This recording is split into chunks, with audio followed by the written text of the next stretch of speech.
What's up everybody, this is Chris. Welcome back to Straight Up RC, and in this video we get to take another look at another old school Redcat Racing model.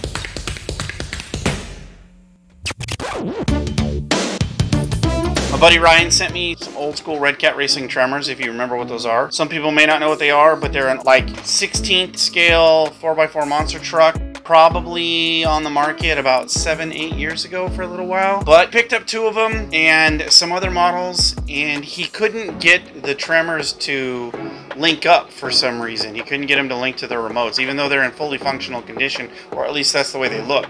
So he hit me up again and he said, hey man, can I send these to you and can you take a look at them? I said sure, and I might as well do a video on it while I can.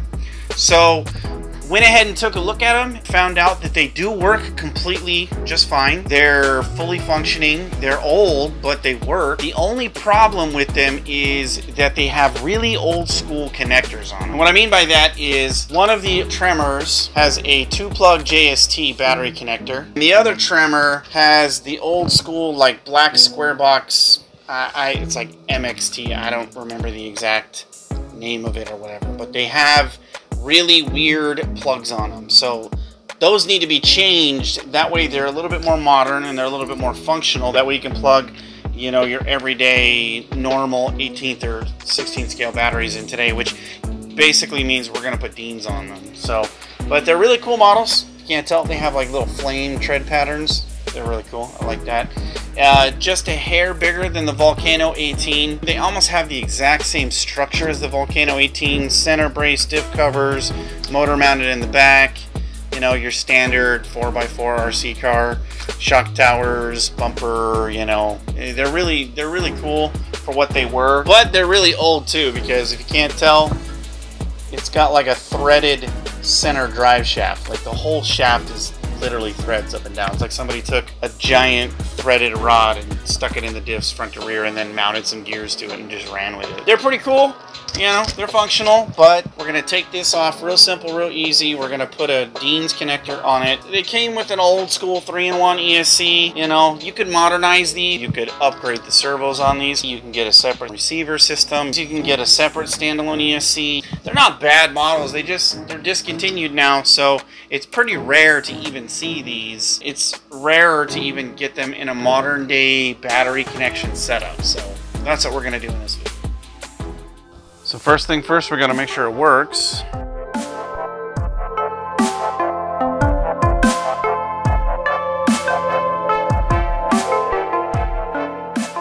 We have power. Perfect. So let's turn it off and turn it back on. Perfect. So we know it works. Let's check a little bit of throttle here. Okay, turn it off. Now because my buddy's got the Volcano 16 and he's got a couple of batteries that already have Deans plugs, we're going to put a Deans plug on this because I just happen to have this spare Deans plug lying around. The thing that people need to remember on electric RC cars is anytime you have a pronged or like a pin connector for a battery, like a Deans plug, the male portion goes on the ESC. And that's because you never want to have a battery that has the ability to arc. If you take a quick look, you're going to notice that Deans plugged batteries have female ends. So you always want the male end to go on the ESC. So there's a couple ways that we can do this, but because this is an older model and it's not a super watertight system, the ESC 3-in-1 is not even remotely waterproof.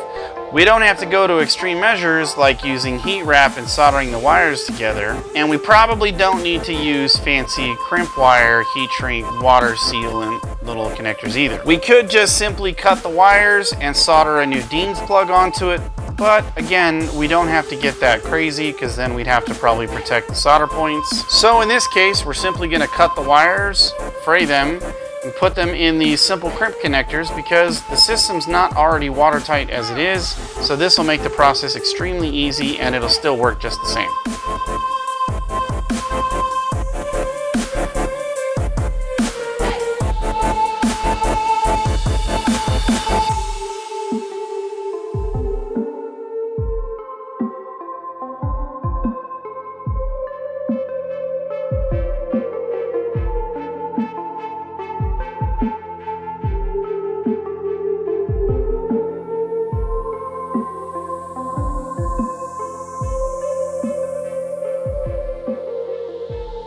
like I said, this model is not watertight as it is, so making these all super safe and watertight is not really a big concern. As long as the connectivity is more modern and it's easier, it's going to be a lot easier to use this truck. Here goes the test.